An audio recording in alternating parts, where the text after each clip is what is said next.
Opciones para dar cuerda al reloj. Piensa en esto. Cuando te regalan un reloj, te regalan un pequeño infierno florido, una cadena de rosas, un calabozo de aire. No te dan solamente el reloj que los cumplas muy felices y esperamos que te dure porque es de buena marca. Suizo con áncora de rubíes. No te regalan solamente ese menudo picapedrero que te atarás a la muñeca y paseará contigo. Te regalan, no lo saben, lo terrible es que no lo saben, te regalan un nuevo pedazo frágil y precario de ti mismo, algo que es tuyo, pero no es tu cuerpo, que hay que atar a tu cuerpo con su correa como un bracito desesperado colgándose de tu muñeca. La necesidad de darle cuerda todos los días, la obligación de darle cuerda para que siga siendo un reloj. Te regalan de atender a la hora exacta en las vitrinas de las joyerías, en el anuncio de la radio, en el servicio telefónico. Te regalan el miedo de perderlo, de que te lo roben, de que se te caiga al suelo y se rompa. Te regalan su marca y la seguridad de que es una marca mejor que las otras. Te regalan la tendencia a comparar tu reloj con los demás relojes. No te regalan un reloj, tú eres el regalado. A ti te ofrecen para el cumpleaños del reloj. Opciones para dar cuerda al reloj. Perdón, ¿Seguimos? antes de seguir, ¿cómo sintieron esa historia, ese cuento? Es como que uno no va a volver a recibir un reloj con toda la implicación que tiene. Todas las preocupaciones que conllevan recibir un reloj.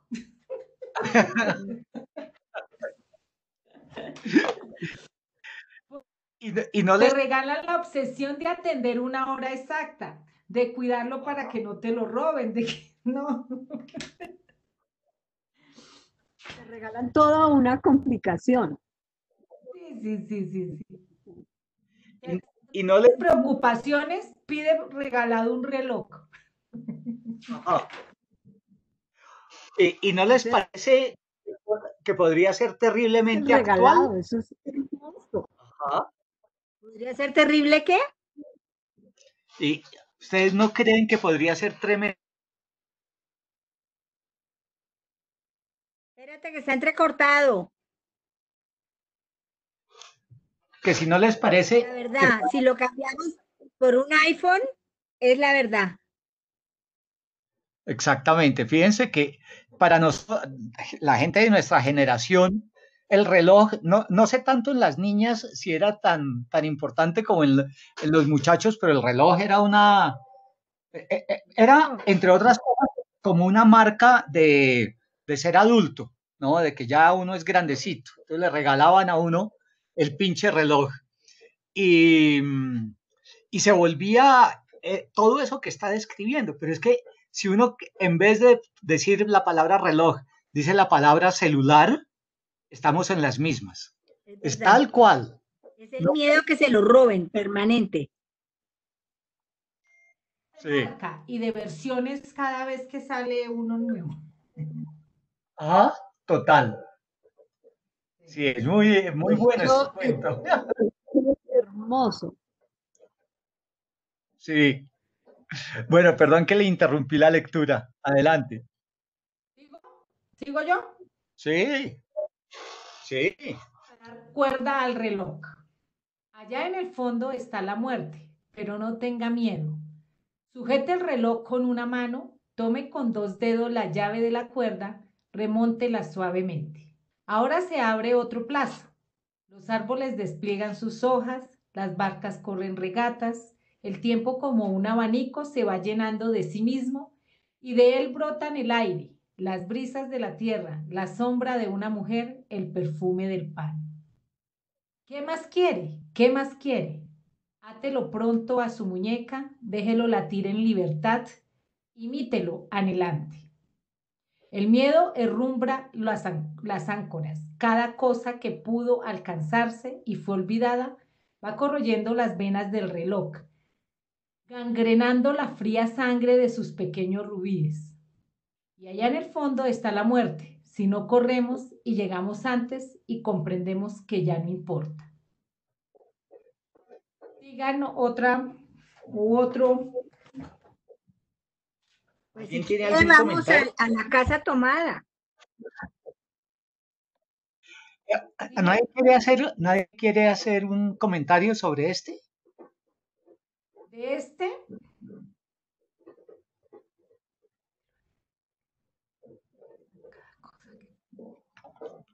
¿Cómo les llegó este cuento?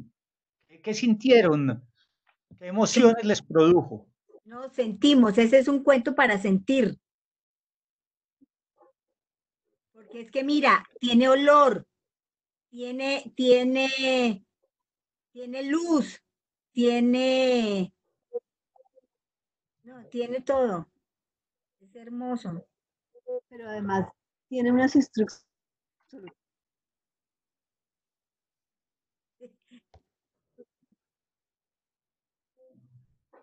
Está entrecortado. Voy a apagar mi video. Y apaguemos el audio mientras no estemos hablando. para bajarle.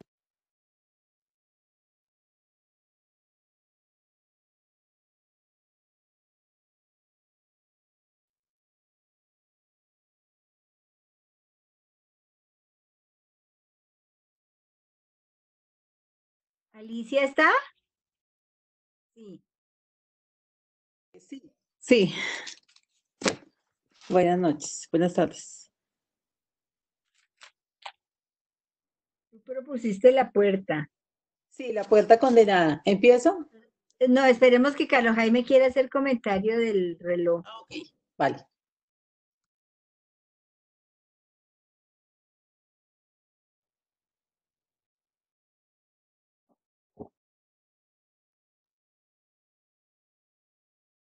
Carlos Jaime. ¿Te fuiste?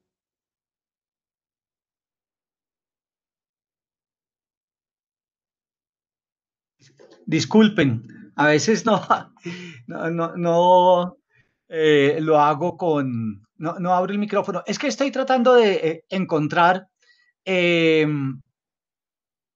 un poema de Darío Jaramillo que tiene un verso tan parecido, perdón, ¿En a qué ver si libro es? ¿En el del ausente? no te sabría decir, yo lo conozco como un poema independiente, pues sí. Pero voy a buscar. No, pero aquí en una selección que estaba buscando no lo encontré. O sea, lo que me llamó la atención fue esa frase de allá en el fondo está la muerte. Y ese poema tenía algo como, y en el fondo, algo así como siempre estarás solo, o en el fondo está tu soledad, algo por el estilo. Pero bueno, pero vamos a mí este poema este relato de dar cuerda al reloj me parece, primero, tanto el preámbulo como esto, de un filosófico, así, de un filosófico y un poético que prácticamente no entra dentro dentro de la línea de los relatos. ¿Mm?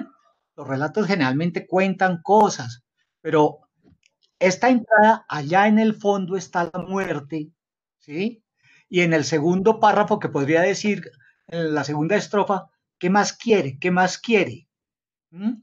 Es, es una, es toda una invocación a eh, a la brevedad de la vida, al tiempo que pasa, y después cómo va remontando tanto una esfera supremamente poética y luminosa, ¿no? Que se abre otro plazo, los árboles despliegan sus hojas, las barcas corren regatas, el tiempo como un abanico se va llenando de sí mismo y de él brotan el aire, las brisas de la tierra, la sombra de una mujer, el perfume del pan. Eso podría estar en una estrofa, porque tiene un ritmo, ¿no? Absolutamente maravilloso, ¿sí? Y está encabezado por esa frase que allá en el fondo está la muerte, pero no tenga miedo. Porque hay todas las cosas maravillosas. Pero después en el segundo, llamemos la estrofa, eh, viene como la parte negativa. El miedo derrumbra las áncoras. Cada cosa que pudo alcanzarse y fue olvidada va corroyendo las venas del reloj, engrenando la fría sangre de sus pequeños rubíes. Y allá en el fondo está la muerte. Si no corremos y llegamos antes y comprendemos que ya no importa. Para mí esto es un poema en prosa, pero del nivel más alto. Quería compartirles como esa emoción porque me parece increíble. Divino. El poema que tú dices será uno que se llama Álbum de Fotos. No, ni idea. ¿Álbum de fotos? Sí, dice de Tánger, enero 14 de 1977. Germán, montado en un camello, conserva en la foto un hálito que ya le arrebataron los gusanos. Ahora él es algo muy hermoso que no existe, que perdí. ¿Acaso sea el fantasma que me crispa, el ángel borracho de mis pesadillas escogidas? También, carajo, un millón antiguo de castillos en el aire. ¿Era eso? No, no era, pero pues este es un poeta que se lo recomiendo porque es Es muy, este. Yo es encontré, maravilloso. perdóname, yo encontré uno que se llama El Tiempo. No sé si es el que habla del tiempo, sobre la geometría del tiempo. No sé si de pronto sea ese. En este, Darío Mm, Jaramillo. Sí, de Jaramillo, Darío Jaramillo. En internet encontré uno que habla sobre la geometría del tiempo, este poema que recorre la fría piel de los minutos que ni esperan ni acosan, sobre la línea de los días sembrados en la metálica luz de los muertos, florecidos a punta de tanta vida que recorre sus venas de clepsidra, sobre el tiempo hermano de la nada, sobre el tiempo ingrávido, no sé si sea ese, no sé, es larguísimo, pero es muy bonito, ya lo leí. Y al final termina diciendo sobre el tiempo, este monótono poema, sobre el tiempo que continúa más allá de la vana palabra del poema. Es largo y es sobre el tiempo, no sé si ese sea. No, no, dejémoslo. Dejemos, no lo encontré y aquí fui a otros versos. No, no lo encontré. De pronto si lo encuentro, lo circulo para que lo... Además, como la memoria es tan tramposa, de pronto es era otra cosa la que yo quería, la que dice el poema y que yo la traduje a mi manera. ¿No les pasa a ustedes de vez en cuando eso? De acuerdo. Sí. Bueno, entonces, ¿cuál vamos a leer? Alicia va a leer el de la puerta. ¿Cómo? La puerta Puerta condenada. condenada, sí. Ok. Sí. Bueno, la puerta condenada. A Petrón le gustó el Hotel Cervantes por razones que hubieran desagradado a otros. Era un hotel sombrío, tranquilo, casi desierto. Un conocido del momento se lo recomendó cuando cruzaba el río en el vapor de la Carrera, diciéndole que estaba en la zona céntrica de Montevideo. Petrón aceptó una habitación con baño en el segundo piso que daba directamente a la sala de recepción. Por el tablero de llaves en la portería supo que había poca gente en el hotel. Las llaves estaban unidas a unos pesados discos de bronce con el número de la habitación, inocente recurso de la gerencia para impedir que los clientes se les echaran al bolsillo. El ascensor estaba frente a la recepción, donde había un mostrador con los diarios del día y el tablero telefónico. Le bastaba caminar unos metros para llegar a la habitación. El agua salía hirviendo y eso compensaba la falta de sol y de aire. En la habitación había una pequeña ventana que daba a la azotea del cine contiguo. A veces una paloma se paseaba por ahí. El cuarto de baño tenía una ventana más grande que se abría tristemente al muro y a un lejano pedazo de cielo, casi inútil.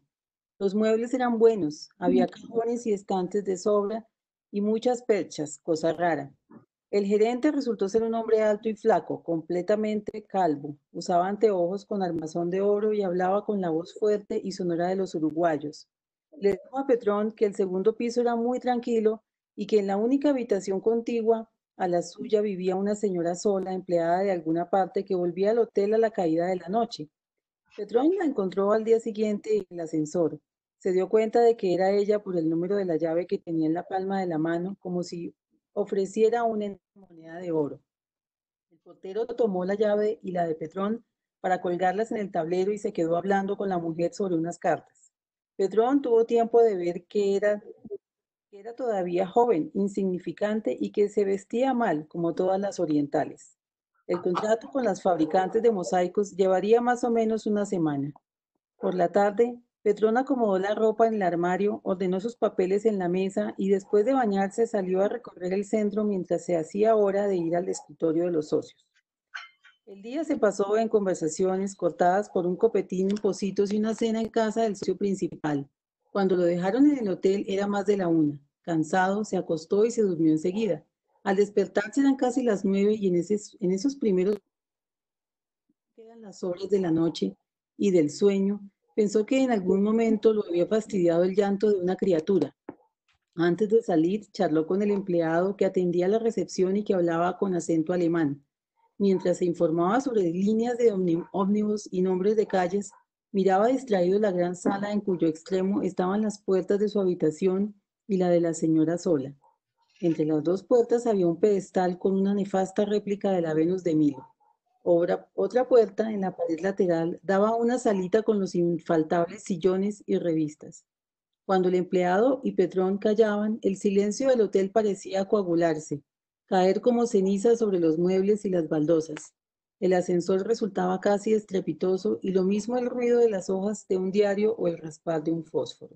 Las conferencias terminaron al caer la noche y Petrón dio una vuelta por 18 de julio antes de entrar a cenar en uno de los bodegones de la Plaza Independencia. Todo iba bien y quizá pudiera volverse a Buenos Aires antes de lo que pensaba. Compró un diario argentino, un atado de cigarrillos negros y caminó despacio hasta el hotel. En el cine de al lado daban dos películas que ya había visto y en realidad no tenía ganas de ir a ninguna parte. El gerente lo saludó al pasar y le preguntó si necesitaba más ropa de cama. Charlaron un momento, fumando un pitillo y se despidieron. Antes de acostarse, Petrón puso en orden los papeles que había usado durante el día y leyó el diario sin mucho interés. El que bajaba por la calle Soriano, el silencio del hotel era casi excesivo y el ruido de uno que otro tranvía que bajaba por la calle Soriano no hacía más que pausarlo, fortalecerlo para un nuevo intervalo. Sin inquietud, pero con alguna impaciencia, tiró el diario al canasto y se desvistió mientras se miraba distraído en el espejo del armario. Era un armario ya viejo y lo habían adosado a una puerta que daba a la habitación contigua. A Pedrón le sorprendió descubrir la puerta que se le había escapado en su primera inspección del cuarto. Al principio había supuesto que el edificio estaba destinado a hotel, pero ahora se daba cuenta de que pasaba lo que en tantos hoteles modestos, instalados en antiguas casas o de familia. Pensándolo bien, en casi todos los hoteles que había conocido en su vida, y eran muchos, las habitaciones tenían alguna puerta condenada, a veces a la vista, pero casi siempre con un ropero, una mesa o un perchero delante, que como en este caso les daba una cierta ambigüedad, un avergonzado deseo de disimular su existencia, como una mujer que cree taparse poniéndose las manos en el vientre o los senos. La puerta estaba ahí, de todos modos, sobresaliendo del nivel del armario. Alguna vez la gente había entrado y salido por ella, golpeándola, entornándola, dándole una vida que todavía estaba presente en su madera tan distinta de las paredes. Petrón imaginó que del otro lado habría también un ropero y que la señora de la habitación pensaría lo mismo de la puerta. No estaba cansado, pero se durmió con gusto. Llevaría 3 o 4 horas cuando lo despertó una sensación de incomodidad, como si algo ya hubiera ocurrido, algo molesto e irritante. Encendió el velador, vio que eran las 2:30 y apagó otra vez. Entonces oyó en la pieza de al lado el llanto de un niño. En el primer momento no se dio bien cuenta. Su primer movimiento fue de satisfacción. Entonces era cierto que la noche antes un chico no lo había dejado descansar. Todo explicado. Era más fácil volver a dormirse. Pero después pensó en lo otro y se sentó lentamente en la cama sin encender la luz, escuchando. No se engañaba, el llanto venía de la pieza de al lado. El sonido se oía a través de la puerta condenada. Se localizaba en ese sector de la habitación al que correspondían los pies de la cama, pero no podía ser que en la pieza de al lado hubiera un niño. El gerente había dicho claramente que la señora vivía sola, que pasaba casi todo el día en su empleo. Por un segundo se le ocurrió a Petrón que tal vez esa noche estuviera cuidando al niño de alguna parienta o amiga. Pensó en la noche anterior. Ahora estaba seguro de que ya había oído el llanto, porque no era un llanto fácil de confundir, más bien una serie irregular de gemidos muy débiles, de hipos quejosos seguidos de un lloriqueo momentáneo, todo ello inconsciente, mínimo, como si el niño estuviera muy enfermo. Debía ser una criatura de pocos meses, aunque no llorara con la estridencia y los repentinos cloqueos y ahogos de un recién nacido. Petrón imaginó a un niño, un varón, no sabía por qué, débil y enfermo, de cara consumida y movimientos apagados. Eso se quejaba en la noche, llorando pudoroso, sin llamar demasiado la atención. De no estar allí la puerta condenada, el llanto no hubiera vencido las fuertes espaldas de la pared, nadie hubiera sabido que en la pieza de al lado estaba llorando un niño. ¿Alguien quiere seguir o...?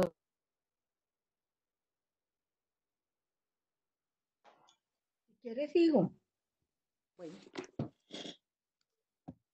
Por la mañana, Petrón lo pensó un rato mientras tomaba el desayuno y fumaba un cigarrillo. Dormir mal no le convenía para su trabajo del día. 2 veces se había despertado en plena noche y las 2 veces a causa del llanto. La segunda vez fue peor, porque a más del llanto se oía la voz de la mujer que trataba de calmar al niño. La voz era muy baja, pero tenía un tono ansioso que le daba una calidad teatral, un susurro que atravesaba la puerta con tanta fuerza como si hablara a gritos. El niño cedía por momentos al arrullo, a las instancias. Después volvía a empezar con un leve quejido entrecortado, una inconsolable congoja. Y de nuevo la mujer murmuraba palabras incomprensibles. El encantamiento de la madre para callar al hijo, atormentado por su cuerpo o su alma, por estar vivo o amenazado de muerte. Todo es muy bonito, pero el gerente me macaneó, pensaba. Petrón, pensaba Petrón al salir del cuarto. Lo fastidiaba la mentira y no lo disimuló. El gerente se quedó mirándolo. ¿Chico? Eso era confundido. No hay chicos pequeños en este piso. Al lado de su pieza vive una señora sola, creo que ya se lo dije. Petrón vaciló antes de hablar. El otro mentía estúpidamente o la acústica del hotel le jugaba una mala pasada. El gerente lo estaba mirando un poco de soslayo, como si a su vez lo irritara la protesta. A lo mejor me cree tímido y que ando buscando un pretexto para mandarme mudar, pensó. Era difícil, vagamente absurdo, insistir frente a una negativa tan rotunda. Se encogió de hombros y pidió el diario. Habría soñado, dijo molesto por tener que decir eso o cualquier otra cosa. El cabaret era de un aburrimiento mortal y sus dos anfitriones no parecían demasiado entusiastas, de modo que a Petrón le resultó fácil alegar el cansancio del día y hacerse llevar al hotel. Quedaron en firmar los contratos al otro día por la tarde. El negocio estaba prácticamente terminado. El silencio en la recepción del hotel era tan grande que Petrón se descubrió a sí mismo andando en puntillas. Le habían dejado un diario de la tarde al lado de la cama. También había una carta de Buenos Aires. Reconoció la letra de su mujer. Antes de acostarse estuvo mirando el armario y la parte sobresaliente de la puerta. Tal vez si pusiera sus 2 valijas sobre el armario, bloqueando la puerta, los ruidos de la pieza de al lado disminuirían. Como siempre a esa hora no se oía nada.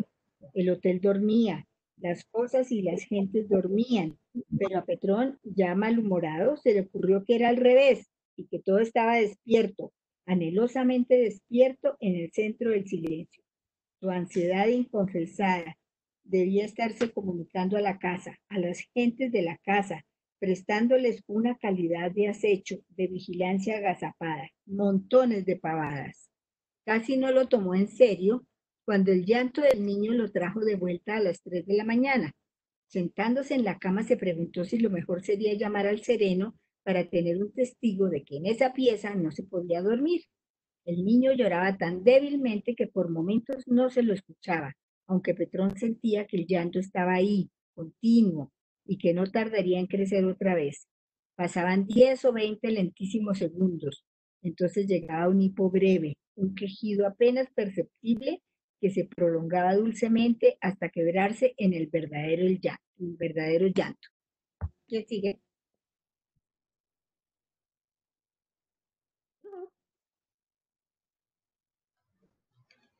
Si quieren, sigo yo, ¿Sigue? encendiendo un cigarrillo. Se preguntó si no debería dar unos golpes discretos en la pared para que la mujer hiciera callar al chico. Recién cuando lo pensó a los dos, a la mujer y al chico, se dio cuenta de que no creía en ellos, de que absurdamente no creía que el gerente le hubiera mentido. Ahora se oía la voz de la mujer, tapando por completo el llanto del niño con su arrebatado, aunque tan discreto consuelo. La mujer estaba arrullando al niño, consolándolo, y Petrone se la imaginó sentada al pie de la cama, moviendo la cuna del niño o teniéndolo en brazos. Pero por más que lo quisiera, no conseguía imaginar al niño, como si la afirmación del hotelero fuese más cierta que esa realidad que estaba escuchando. Poco a poco, a medida que pasaba el tiempo y los débiles quejidos se alternaban o crecían entre los murmullos de consuelo, Petrone empezó a sospechar que aquello era una farsa, un juego ridículo y monstruoso que no alcanzaba a explicarse. Pensó en viejos relatos de mujeres sin hijos, organizando en secreto un culto de muñecas, una inventada maternidad a escondidas, 1000 veces peor que los mimos a perros o gatos o sobrinos. La mujer estaba imitando el llanto de su hijo frustrado, consolando al aire entre sus manos vacías, tal vez con la cara mojada de lágrimas porque el llanto que fingía era a la vez su verdadero llanto, su grotesco dolor en la soledad de una pieza del hotel, protegida por la indiferencia y por la madrugada. Encendiendo el velador, incapaz de volver a dormirse, Petrone se preguntó qué iba a hacer. Su mal humor era maligno. Se contagiaba de ese ambiente donde de repente todo se le antojaba trucado, hueco, falso. El silencio, el llanto, el arrullo, lo único real de esa hora entre noche y día y que lo engañaba con su mentira insoportable. Golpear en la pared le pareció demasiado poco. No estaba completamente despierto, aunque le hubiera sido imposible dormirse. Sin saber bien cómo, se encontró moviendo poco a poco el armario hasta dejar al descubierto la puerta polvorienta y sucia. En pijama y descalzo, se pegó a ella como un 100 pies y acercando la boca a las tablas de pino empezó a imitar en falsete, imperceptiblemente, un quejido como el que venía del otro lado. Subió de tono, gimió, sollozó. Del otro lado se hizo un silencio que habría de durar toda la noche, pero en el instante que lo precedió, Petrone pudo oír que la mujer corría por la habitación con un chicotear de pantuflas, lanzando un grito seco e instantáneo, un comienzo de alarido que se cortó de golpe como una cuerda tensa. Cuando pasó por el mostrador de la gerencia eran más de las 10. Entre sueños, después de las 8, había oído la voz del empleado y la de una mujer. Alguien había andado en la pieza de al lado moviendo cosas. Vio un baúl y 2 grandes valijas cerca del ascensor. El gerente tenía un aire que a Petrone se le antojó de desconcierto. ¿Durmió bien anoche?, le preguntó con el tono profesional que apenas disimulaba la indiferencia. Petrone se encogió de hombros. No quería insistir, cuando apenas le quedaba por pasar otra noche en el hotel. De todas maneras, ahora va a estar más tranquilo, dijo el gerente mirando las valijas. La señora se nos va a mediodía. Esperaba un comentario y Petrone le ayudó con los ojos. Llevaba aquí mucho tiempo y se va así de golpe. Nunca se sabe con las mujeres. No, dijo Petrone, nunca se sabe. En la calle se sintió mareado, con un mareo que no era físico. Tragando un café amargo empezó a darle vueltas al asunto, olvidándose del negocio, indiferente al espléndido sol. Él tenía la culpa de que esa mujer se fuera del hotel, enloquecida de miedo, de vergüenza o de rabia. Llevaba aquí mucho tiempo. Era una enferma, tal vez, pero inofensiva. No era ella sino él quien hubiera debido irse del Cervantes. Tenía el deber de hablarle, de excusarse y pedirle que se quedara, jurándole discreción. Dio unos pasos de vuelta y a mitad de camino se paró. Tenía miedo de hacer un papelón, de que la mujer reaccionara de alguna manera insospechada. Ya era hora de encontrarse con los dos socios y no quería tenerlos esperando. Bueno, que se embromara. No era más que una histérica, ya encontraría otro hotel donde cuidar a su hijo imaginario. Pero a la noche volvió a sentirse mal, y el silencio de la habitación le pareció todavía más espeso. Al entrar al hotel no había podido dejar de ver el tablero de las llaves, donde faltaba ya la de la pieza de al lado. Cambió unas palabras con el empleado, que esperaba bostezando la hora de irse, y entró en su pieza con poca esperanza de poder dormir. Tenía los diarios de la tarde y una novela policial. Se entretuvo arreglando sus valijas, ordenando sus papeles. Hacía calor y abrió de par en par la pequeña ventana. La cama estaba bien tendida, pero la encontró incómoda y dura. Por fin tenía todo el silencio necesario para dormir a pierna suelta y le pesaba. Dando vueltas y vueltas, se sintió como vencido por ese silencio que había reclamado con astucia y que le devolvían entero y vengativo. Irónicamente pensó que extrañaba el llanto del niño, que esa calma perfecta no le bastaba para dormir y todavía menos para estar despierto.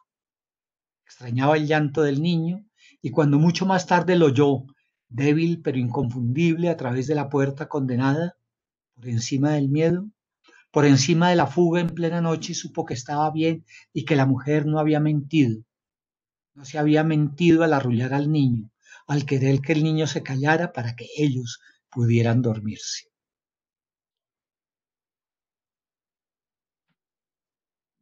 Como medio, como cuento negro, ¿cierto? Es genial.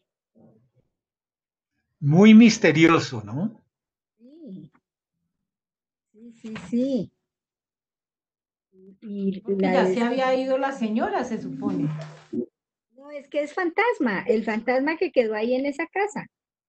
Uh-huh.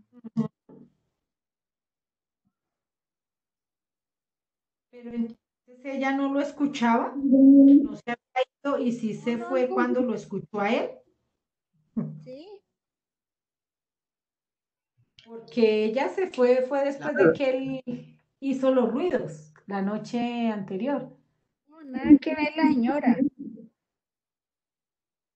No, y posiblemente la señora al oír los ruidos de la pieza de al lado se asustó, le pareció Lo que el ruido que el hombre hizo, los gritos que se puso a dar ahí pegado a la puerta. claro, algo por el estilo. Entonces la asustó y ella se fue. El hombre la asustó, pero él se asustó fue de ese fantasmita que quedaba ahí. De seguro eso había sido una casa de esas viejas del centro de Montevideo. Bueno, y él se fugó entonces, se fue del hotel a plena noche, ¿no?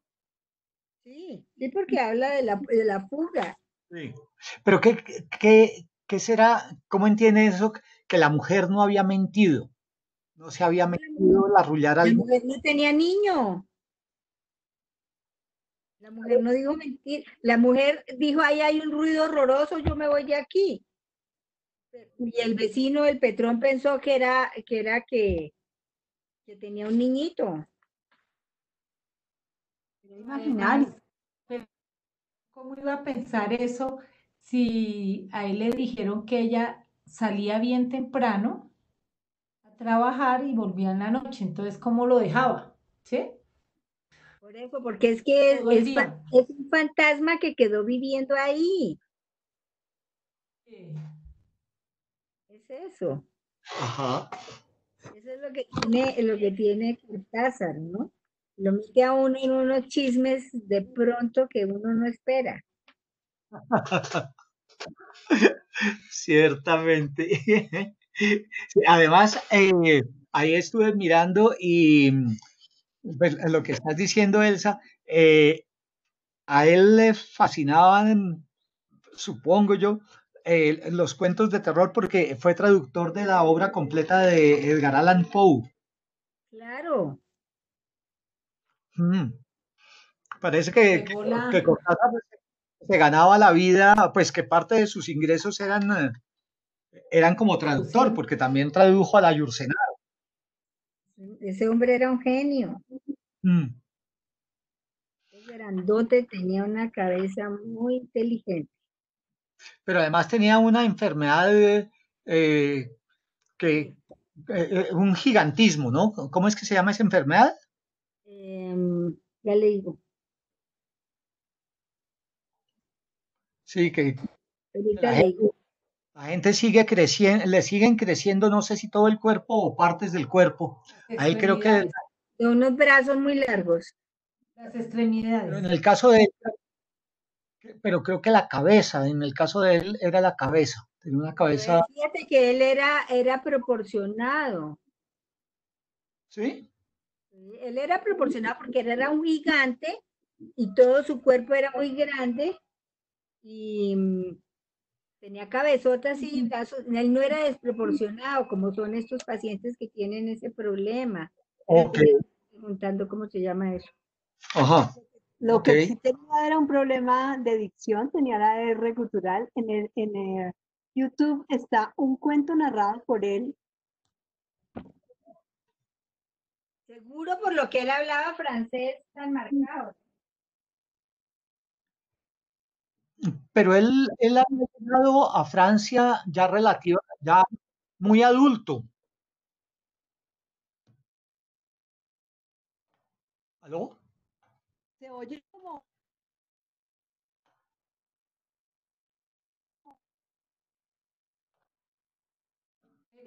usuario, pero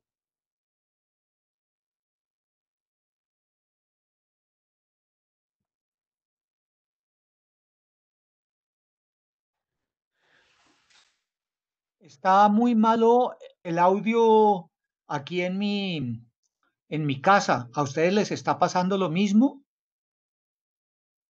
No, Sí, se está escuchando sí, sí, entrecortado. tengo mal audio. Sí. Sí se escucha entrecortado. Ok. Bueno, ¿y qué leemos ahora? Porque nos queda como 10 minutos. Deberíamos, no sé, leer algún cuento breve. ¿Qué tal Hay uno un de los cuento, propios. ese puede ser, y aquí yo tengo uno que es, no, está acá. Bueno, si quieren, leamos ese mientras trato de encontrar otro que es muy, muy divertido. ¿Cuál vamos a leer? El de, sigamos leyendo cronopios y de famas. Por ejemplo, las instrucciones para subir una escalera son increíbles. ¿Tienes para subir De una escalera? acuerdo. Pero yo no quisiera leer porque se me oye entrecortado. ¿Cuáles que van a leer? Perdón que me fui por estar averiguando lo de la enfermedad. Eh, Que le diga cómo se llama. a ver, La enfermedad se llama síndrome de Marfan. ajá, Entonces, y la descripción típica de esa patología se encuentra en la figura de Vitruvio, ¿te acuerdas? ¿no? ¿Quién es Vitruvio? La figura de Vitruvio es una figura de un hombre desnudo que cabe dentro de un cuadro y un círculo. ¿Te acuerdas? No. Sí, en el código Busque Da Vinci. ahí. Exacto. Ok, ok, sí, el que está, el de las proporciones, sí. De las proporciones. Entonces, ese hombre que está metido ahí es un síndrome de Marfan, porque no hay ninguna figura humana que quepa entre un círculo y un cuadrado. ¿Ah, sí? Mm. O sea, Da Vinci me estuvo engañando a mí, no, mis 60 y pico de años creyendo que eso era la perfección. Te engañó. Qué tramposo, ¿ah? Lo acaba de decir el profesor Amador que lo llamé y le pregunté. Ajá, bueno. No. Muy bien la referencia. Bueno, La fuente. en- Hay que tener buenas conexiones. Parece muy bien. Ven, bueno, pero ¿quién en quiere subir este no lo encuentro. Instrucciones ¿Cuál para... dijeron? ¿Cuál dijiste? Para subir escaleras. para subir una escalera? Ah, aquí lo tengo, sí. Ese está en los cronopios. Sí. Una, danza.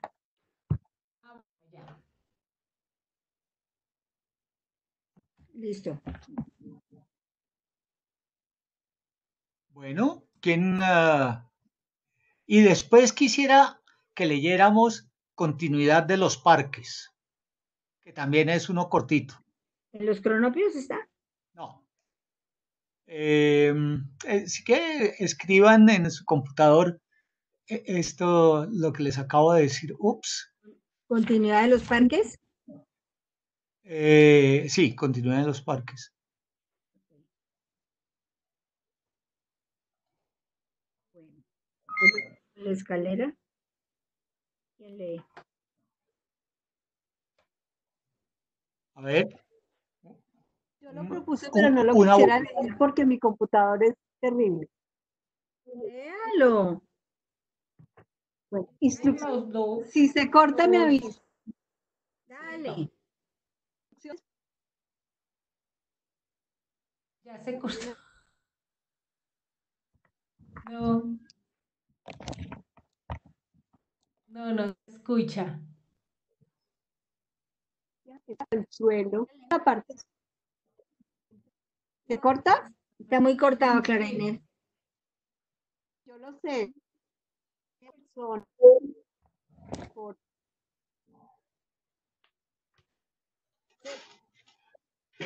a ver, entonces si quieren, leo. O Elsa ya leyó. Sí. Ok. Bueno. Nadie habrá dejado de observar que con frecuencia el suelo se pliega de manera tal que una parte sube en ángulo recto con el plano del suelo y luego la parte siguiente se coloca paralela a este plano para dar paso a una nueva perpendicular, conducta que se repite en espiral o en línea quebrada hasta alturas sumamente variables. Agachándose y poniendo la mano izquierda en una de las partes verticales y la derecha en la horizontal correspondiente, se está en posesión momentánea de un peldaño o escalón. Cada uno de estos peldaños, formados como se ve por dos elementos, se situó un tanto más arriba y adelante que el anterior, principio que da sentido a la escalera, ya que cualquiera otra combinación producirá formas quizás más bellas o pintorescas, pero incapaces de trasladar de una planta baja a un primer piso. Las escaleras se suben de frente, pues hacia atrás o de costado resultan particularmente incómodas. La actitud natural consiste en mantenerse de pie, los brazos colgados sin esfuerzo, la cabeza erguida, aunque no tanto que los ojos dejen de ver los peldaños inmediatamente superiores al que se pisa, y respirando lenta y regularmente. Para subir una escalera se comienza por levantar esa parte del cuerpo situada a la derecha abajo, envuelta casi siempre en cuero o gamuza, y que, salvo excepciones, cabe exactamente en el escalón. Puesta en el primer peldaño de dicha parte, que para abreviar llamaremos pie, se recoge la parte equivalente de la izquierda, también llamada pie, pero que no ha de confundirse con el pie antecitado.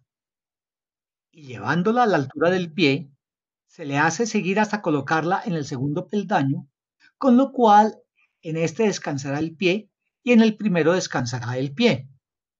Los primeros peldaños son siempre los más difíciles hasta adquirir la coordinación necesaria. La coincidencia de nombre entre el pie y el pie hace difícil la explicación. Cuídese especialmente de no levantar al mismo tiempo el pie y el pie. Llegando en esta forma al segundo peldaño, basta repetir alternadamente los movimientos hasta encontrarse con el final de la escalera. Se sale de ella fácilmente, con un ligero golpe de talón que la fija en su sitio, del que no se moverá hasta el momento del descenso. Es muy... Divino, es ¿Cómo que les tiene parece? humor. Tiene humor, tiene Prefiero no leer imaginación. las instrucciones, sino hacer lo que uno siempre hace, enchufar y esperar qué pasa. No, las instrucciones son divinas. Espectacular. Oiga, leamos las instrucciones para matar hormigas en Roma. Vale. Instrucciones para matar hormigas en Roma. Sí, es el que está antes de ese, antes de la escalera. Está igualita en Roma. Está igual como cuando uno conscientemente va a poner los cambios. ¿No les pasa? Que uno se confunde, ya uno lo hace tan automático que cuando uno es consciente se confunde. Así está Sí, lo de la escalera. Igualito. Ay, no. ¿Manco? sí. Sansa. Bueno, voy. Instrucciones para matar hormigas en Roma.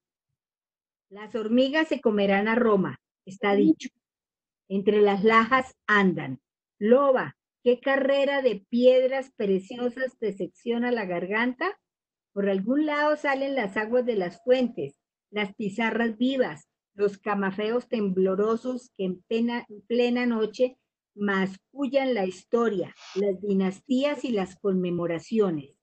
Habría que encontrar el corazón que hace latir las fuentes para precaver lo de las hormigas y organizar en esta ciudad de sangre crecida, de cornucopias erizadas como manos de ciego, un rito de salvación para que el futuro se lime los dientes en los montes, se arrastre manso y sin fuerza, completamente sin hormigas. Primero buscaremos la orientación de las fuentes, lo cual es fácil porque en los mapas de colores, en las plantas monumentales, las fuentes tienen también surtidores y cascadas color celeste. Solamente hay que buscarlas bien y envolverlas en un recinto de lápiz azul, no de rojo, pues un buen mapa de Roma es rojo como Roma. Sobre el rojo de Roma, el lápiz azul marcará un recinto violeta alrededor de cada fuente. Y ahora estaremos seguros de que las tenemos a todas y que conoceremos el follaje de las aguas. Más difícil, más recogido y sigiloso es el menester de horadar la piedra opaca bajo la cual serpentean las venas de mercurio, entender a fuerza de paciencia la cifra de cada fuente, guardar en noches de luna penetrante una vigilia enamorada junto a los vasos imperiales, hasta que de tanto susurro verde, de tanto gorgotear como de flores, vayan naciendo las direcciones, las confluencias, las otras calles, las vivas, y sin dormir seguirlas, con vara de avellano en forma de horqueta, de triángulo, con dos varillas en cada mano, con una sola sostenida entre los dedos flojos, pero todo esto es invisible a los carabineros y a la población amablemente recelosa, andar por el Quirinal, subir al Campidoglio, correr a gritos por el Pincho, aterrar con una aparición inmóvil como un globo de fuego el orden de la Piazza de la Cera, y así extraer de los sordos metales del suelo la nomenclatura de los ríos subterráneos, y no pedir ayuda a nadie, nunca.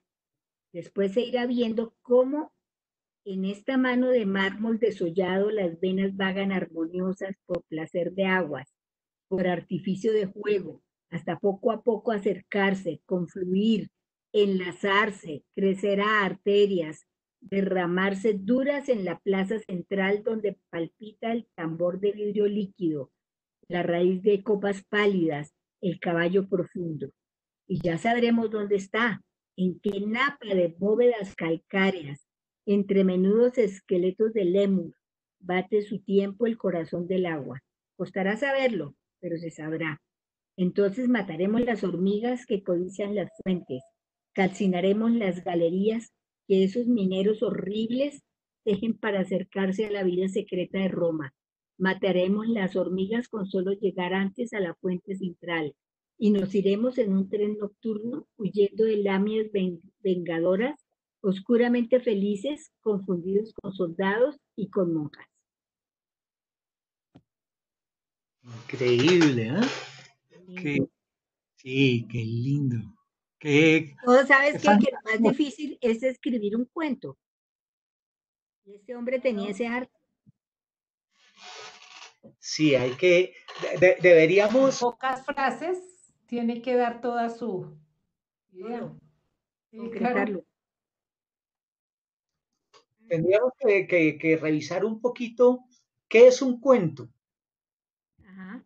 ¿Sí? Como para miremos y charlemos de eso antes de comenzar nuestra sesión de lectura del próximo lunes, ¿les parece? Bueno. ¿Sí? Sí. ¿Y seguimos con Cortázar? Seguimos ahí. Cortázar, sí, vale la pena. Sí, buenísimo. Ok. Sí, leemos Casa Tomada la próxima vez, porque es que acuérdense que en Bogotá hay una librería que se llama Casa Tomada. Perfecto. Y ahí tomo el libro. Ok. Y hay muchos cuentos maravillosos. Ok. Hasta luego. Hasta el luego. Gracias. lunes. Gracias.